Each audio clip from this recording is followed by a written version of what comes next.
नमस्कार।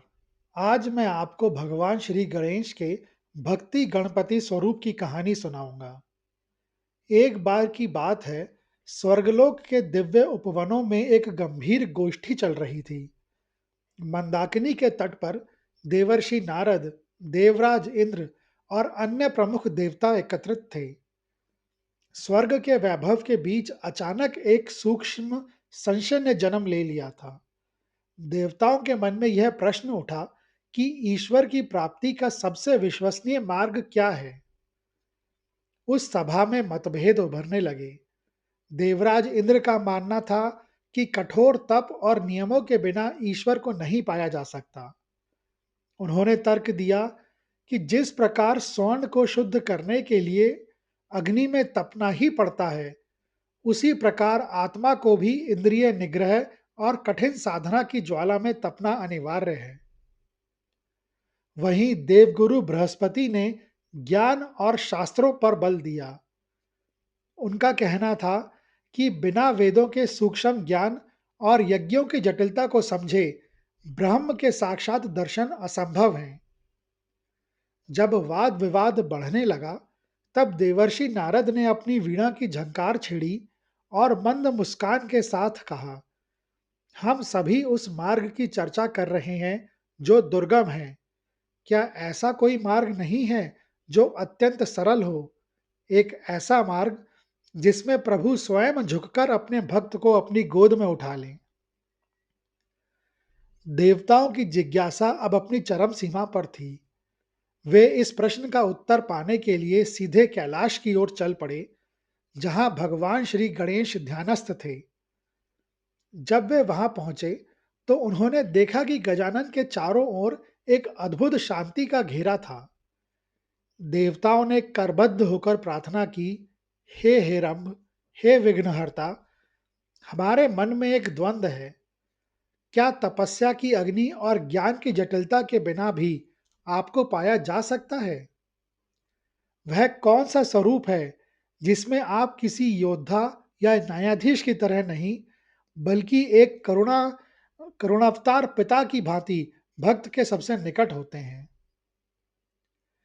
जैसे ही देवताओं ने अपना प्रश्न समाप्त किया, भगवान गजानन के देह से एक ऐसी आभा फूटने लगी जो सूर्य के समान प्रखर नहीं, बल्कि शरद ऋतु की पूर्णिमा के चंद्रमा के समान शीतल और श्वेत थी।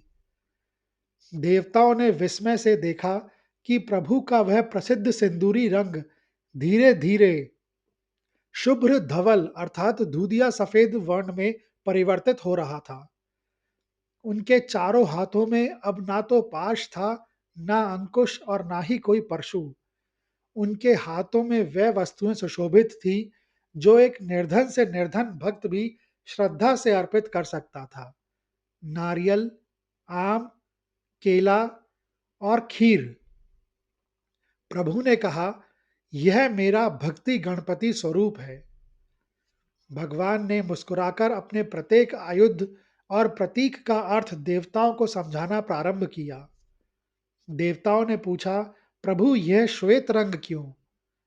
तो प्रभु ने उत्तर दिया, यह सत्व गुण और मन की निर्मलता का प्रतीक है।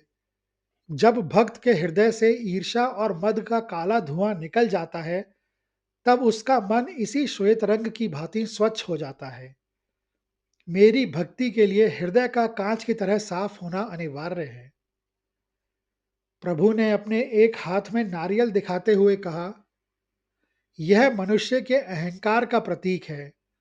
नारियल ऊपर से कठोर और बदसूरत दिखता है, लेकिन जब इसे तोड़ा जाता है, तो भीतर से कोमल और मधुर मधुर जल निकलता है।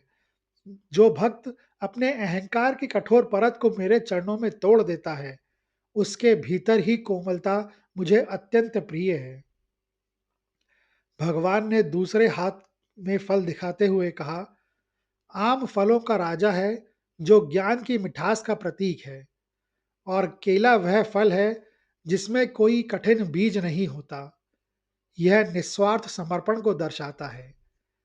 मेरी भक्ति वह है जिसमें फल की इच्छा का कोई बीज ना हो, केवल निश्छल प्रेम हो।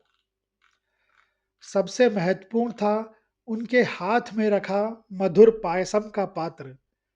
भगवान ने कहा, खीर बनाने के लिए दूध को अग्नि पर तपाना पड़ता है और उसमें मिठास घोलनी पड़ती है। ठीक वैसे ही जब भक्त का जीवन दुखों और अनुभवों की अग्नि में तपकर शुद्ध हो जाता है और उसमें मेरे नाम की मिठास घुल जाती है, तो वह भक्ति रस बन जाता है। मैं इस रस को चखने के लिए स्वयं आतुर रहता हूँ। भगवान ने स्पष्ट किया कि भक्ति गणपति वह स्वरूप है जहाँ भक्त को किसी विशेष योग्यता की आवश्यकता नहीं है। यदि भक्त के पास ज्ञान नहीं है, शक्ति नहीं है या शास्त्रों का ज्ञाता नहीं है, तब भी वह केवल एक फल या थोड़े से गुड़ की डली से मुझे अपना बना सकता है। देवताओं का संशय मिट चुका था। उन्हें समझ आ गया कि ज्ञान और तप मार्ग श्रेष्ठ हो सकते हैं, परंतु भक्ति वह सेतु है जो ईश्वर और जीव के बीच की दूरी को क्षण भर में समाप्त कर देती है। कैलाश के उस पावन परिसर में चारों ओर भक्ति गणपति के जयकारे गूंजने लगे। कैलाश पर देवताओं को अपने स्वरूप का रहस्य समझाने के बाद भगवान गणेश ने उन्हें एक ऐसे भक्त की कथा सुनाई जिसने भक्ति गणपति के इस सिद्धांत को पृथ्वी पर चरितार्थ किया था। यह कथा ईश्वर के प्रति एक साधारण मानव के निस्वार्थ अनुराग की पराकाष्ठा है। प्राचीन काल में विंध्याचल के घने जंगलों में सोमदत्त नाम का एक निर्धन वनवासी रहता था। वह ना तो मंत्रों का ज्ञाता था और ना ही उसे मंदिरों की मर्यादाओं का पता था। उसके पास धन के नाम पर केवल एक छोटी सी कुटिया और अटूट विश्वास था कि वन का हर फल और हर जल का स्रोत उसके लंबोदर की ही देन है। सोमदत्त प्रतिदिन सुबह उठकर वन के सबसे सुंदर नारियल, सबसे मीठे आम और केले चुनता। वह उन्हें एक साफ पत्थर पर सजाता और अपनी आंखें मूंदकर कल्पना करता कि भगवान गणेश उसके सामने बैठे हैं। वह उनसे बातें करता, अपने सुख दुख साझा करता और अंत में कहता, प्रभु, मैं तो छोटा जीव हूँ और आप ब्रह्मांड के स्वामी, पर यह वन आपका ही है, इसे स्वीकार करें। एक बार गांव में उत्सव का माहौल था। सोमदत्त ने सुना कि लोग भगवान को पायसम यानी कि गुड़ की खीर का भोग लगा रहे हैं। उसके मन में भी तीव्र इच्छा हुई कि वह अपने प्रभु को अपने हाथों से बनी खीर खिलाए। उसने कई दिनों तक जंगल में सूखी लकड़ियां बेचकर थोड़ा सा चावल और गुड़ एकत्रित किया। मिट्टी के एक टूटे हुए पात्र में उसने बड़ी श्रद्धा से खीर बनाई। जब खीर तैयार हुई तो उसकी सुगंध से पूरी कुटिया महक उठी। सोमदत्त ने पात्र को सामने रखा और प्रार्थना की, स्वामी, सुना है आप सोने के पात्रों में 56 भोग खाते हैं, पर मेरी इस मिट्टी की हंडिया में मेरे जीवन भर की कमाई और प्रेम है। कृपया इसे ग्रहण करें। कहते हैं कि उस दिन सोमदत्त की पुकार में ऐसी व्याकुलता थी कि कैलाश का आसन डोल गया।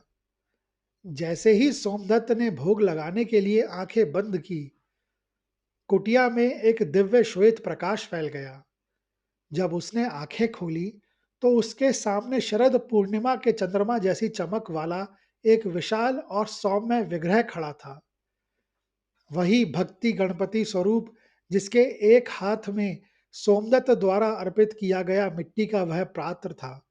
प्रभु बड़े चाव से वह खीर खा रहे थे। सोमदत्त जड़वत खड़ा रह गया। उसकी आंखों से अश्रुओं की धारा बहने लगी। भगवान ने मुस्कुराकर कहा, सोमदत्त, तुम्हारे इस पायसम में जो मिठास है वह स्वर्ग के अमृत में भी नहीं है, क्योंकि तुमने इसमें अपनी भक्ति घोली है। भगवान ने उसे आशीर्वाद दिया कि जो भी मनुष्य अत्यंत दीनहीन अवस्था में भी केवल प्रेम से उन्हें पुकारेगा, वे उसके लिए समस्त नियमों को तोड़कर प्रकट होंगे। भगवान गणेश ने देवताओं से कहा, यही कारण है कि मेरा यह स्वरूप भक्ति के नाम से जाना जाता है। यहाँ भक्त और भगवान के बीच कोई पर्दा नहीं रहता। देवताओं ने नतमस्तक होकर इस परम सत्य को स्वीकार किया कि अंततः प्रेम ही वह शक्ति है जो परमात्मा को वश में कर सकती है।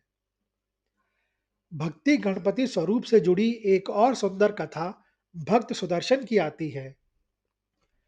प्राचीन काल में दक्षिण भारत के एक छोटे से गांव में सुदर्शन नाम का एक सीधा साधा व्यक्ति रहता था। वह जन्म से ही बहुत शांत स्वभाव का था और गांव के गणेश मंदिर की सेवा करना ही उसके जीवन का एकमात्र लक्ष्य था। एक बार उस क्षेत्र में भयंकर अकाल पड़ा। गांव के जलाशय सूख गए और खेतों में दरारें पड़ गईं। लोग भूख और प्यास से त्राहिमाम करने लगे। गांव के कुछ ईर्ष्यालु लोगों ने सुदर्शन पर यह दोष मढ़ दिया कि उसकी मौन भक्ति के कारण ही देवता रुष्ट हो गए हैं और गांव पर यह विपत्ति आई है। उन्होंने सुदर्शन को गांव से निकालने का निर्णय करवा दिया। सुदर्शन दुखी होकर पास के एक निर्जन वन में चला गया। उसके पास ना भोजन था ना जल। भूख से व्याकुल सुदर्शन एक सूखे हुए कल्पवृक्ष के नीचे बैठ गया। उसने अपने मन की आंखों से भगवान गणेश के उस भक्ति स्वरूप का ध्यान करना शुरू किया जिसे उसने मंदिर की दीवारों पर उकेरा हुआ देखा था। एक हाथ में नारियल, दूसरे में आम, तीसरे में केला और चौथे में मधुर पायसम। उसने रोते हुए प्रार्थना की, हे गणाधिपति, यदि मेरा प्रेम सत्य है तो मुझे अपनी मृत्यु की चिंता नहीं, परंतु मेरे गांव के प्यासे लोगों और पशुओं की रक्षा करें। कहा जाता है कि सुदर्शन की निस्वार्थ प्रार्थना सुनकर वन का वह कोना अचानक शीतल चांदनी से भर गया। साक्षात भक्ति गणपति अपने चतुर्भुज रूप में प्रकट हुए। उनका शरीर शरद ऋतु के चंद्रमा के समान श्वेत था।